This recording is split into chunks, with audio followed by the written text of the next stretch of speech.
ಇಂದಿನ ವೈಕುಂಠ ಏಕಾದಶಿ ಎಲ್ಲ 24 ಏಕಾದಶಿಗಳಲ್ಲಿ ವಿಶೇಷವಾಗಿದ್ದು, ಚಾಂದ್ರಮಾನ ಪುಷ್ಯಮಾಸ ಶುಕ್ಲ ಪಕ್ಷದಲ್ಲಿ ಬರುವುದು. ಈ ದಿನ ಉಪವಾಸವಿದ್ದು ಜಾಗರಣೆ, ನಾಮಸ್ಮರಣೆ ಮುಂತಾದ ವ್ರತಾಚರಣೆ ಮಾಡುವ ಸಂಪ್ರದಾಯವಿದೆ. ಈ ದಿನದಂದು ವೈಕುಂಠ ಬಾಗಿಲು ತೆರೆದಿರುವುದರಿಂದ ಅಂದು ವಿಷ್ಣು ವೆಂಕಟೇಶ್ವರನ ದರ್ಶನಕ್ಕೆ ಅತ್ಯಂತ ಮಹತ್ವವಿದೆ ಎಂಬ ನಂಬಿಕೆಯಿಂದಾಗಿ ಸಹಸ್ರಾರು ಭಕ್ತರು ಶ್ರೀ ಲಕ್ಷ್ಮೀ ವೆಂಕಟೇಶ್ವರ ಸ್ವಾಮಿ, ವೆಂಕಟೇಶ್ವರ ಸ್ವಾಮಿ ಸೇರಿದಂತೆ ಇನ್ನಿತರ ದೇವಾಲಯಗಳಿಗೆ ಮುಗಿಬಿದ್ದು ದೇವರ ದರ್ಶನ ಪಡೆದದ್ದು ಕಂಡುಬಂತು. ಚಿಕ್ಕಬಳ್ಳಾಪುರ ನಗರದ ಕಂದವಾರಪೇಟೆಯ ಶ್ರೀ ಲಕ್ಷ್ಮೀ ವೆಂಕಟೇಶ್ವರ ಸ್ವಾಮಿ ದೇವಾಲಯಕ್ಕೆ ಇಂದು ಮುಂಜಾವಿನಿಂದಲೇ ಸಹಸ್ರಾರು ಭಕ್ತರು ಹಿಂದೆಂದಿಗಿಂತಲೂ ಹೆಚ್ಚಿನ ಸಂಖ್ಯೆಯಲ್ಲಿ ದೇವಾಲಯಕ್ಕೆ ಆಗಮಿಸಿ ದೇವರ ದರ್ಶನ ಪಡೆದರು.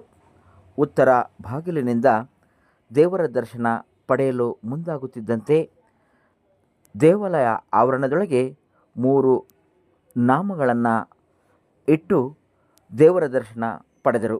ಅತ್ಯಂತ ಶ್ರದ್ಧಾ ಭಕ್ತಿಯಿಂದ ಈ ದೇವಾಲಯದಲ್ಲಿ ಭಕ್ತರಿಗೆ ಸರತಿ ಸಾಲಿನಲ್ಲಿ ಬಂದು ದೇವರ ದರ್ಶನ ಪಡೆಯಲು ಅವಕಾಶ ಮಾಡಿಕೊಡಲಾಗಿತ್ತು. ಅದರಂತೆ ಇಲ್ಲಿನ ಪ್ರಸಾದ ವಿನಿಯೋಗ ಮಾಡಲಾಗಿತ್ತು.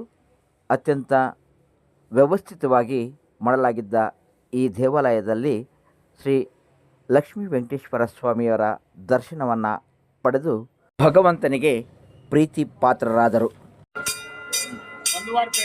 ಕಂದವಾರ ಬಾಗಿಲಿನ ಶ್ರೀ ಲಕ್ಷ್ಮೀ ವೆಂಕಟೇಶ್ವರ ಸ್ವಾಮಿ ದೇವಾಲಯದಲ್ಲಿ ಇಂದು ವೈಕುಂಠ ಏಕಾದಶಿಯ ಪ್ರಯುಕ್ತ ದೇವರಿಗೆ ವಿಶೇಷವಾಗಿರ್ತಕ್ಕಂಥ ಅಲಂಕಾರವನ್ನು ಹಾಗೂ ದೇವರ ಕೆಳಗೆ ಬಂದು ಕನ್ನಡಿಯಲ್ಲಿ 100 ವರ್ಷಗಳ ಕನ್ನಡ ಪುರಾತನ ಕನ್ನಡಿಯಲ್ಲಿ ದೇವರನ್ನ ದರ್ಶನ ಮಾಡಿ ತದನಂತರ ದೇವಸ್ಥಾನದ ಆಲಯದ ಒಳಗೆ ಬಂದು ದೇವರ ದರ್ಶನ ಮಾಡ್ಕೊಳ್ಳೋದಕ್ಕೆ ಎಲ್ಲಾ ಭಕ್ತರಿಗೂ ಅನುವು ಮಾಡಿಕೊಟ್ಟಿದ್ದೇವೆ.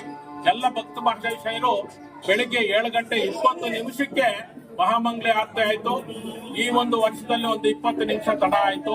ಅದಕ್ಕೆ ನಾವು ಭಕ್ತಾದಿಗಳಲ್ಲಿ ಕ್ಷಮೆಯನ್ನ ಯಾಚಿಸ್ತಾ ಇದ್ದೀವಿ.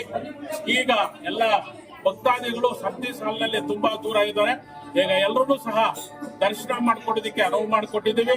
ಭಕ್ತಾದಿಗಳೆಲ್ಲರೂ ಸಹ ಈ ಒಂದು ಸರದಿ ಸಾಲಿನಲ್ಲಿ ಸಮಯ ಚಿತ್ತದಿಂದ ಎಲ್ಲರೂ ದರ್ಶನ ಮಾಡಿಕೊಂಡು ತಾವು ಪಾವನರಾಗಬೇಕು ಅಂತ ಹೇಳ್ಬಿಟ್ಟು ತಮ್ಮಲ್ಲಿ ವಿನಂತಿಸ್ತೀನಿ. ಇದು 100 ಏಕಾದಶಿಗಳಿಗೆ ಸಮ. ಇದು ಒಂದು ವೈಕುಂಠ ಏಕಾದಶಿ. ಅಂದು ಈ ಪವಿತ್ರವಾಗಿರ್ತಕ್ಕಂಥ ದಿನದಂದು ಇವತ್ತು ವೈಕುಂಠ ದ್ವಾರವನ್ನು ತೆರೀತಕ್ಕಂಥ ಒಂದು ದಿನ ಅಂತ ಹೇಳ್ಬಿಟ್ಟು ಅಂತೆ ಇವತ್ತು ನಮ್ಮ ದೇವಾಲಯಕ್ಕೆ ಸಾಕಷ್ಟು ಸಹಸ್ರಾರು ಸಂಖ್ಯೆಯಲ್ಲಿ ಭಕ್ತರು ಬಂದು ದೇವರ ದರ್ಶನವನ್ನು ಮಾಡ್ತಾ ಇದ್ದಾರೆ. ಎಲ್ರಿಗೂ ಸಹ ನಾನು ಈ ಸಂದರ್ಭದಲ್ಲಿ ಎಲ್ಲ ಭಕ್ತಾದಿಗಳಿಗೆ ನಾನು ಹೃತ್ಪೂರ್ವಕವಾಗಿರ್ತಕ್ಕಂಥ ಒಂದು ಸ್ವಾಗತವನ್ನು ಕೋರ್ತಾ ನನ್ನ 2 ಮಾತನ್ನು ಮುಗಿಸ್ತಾ ಇದ್ದೀನಿ.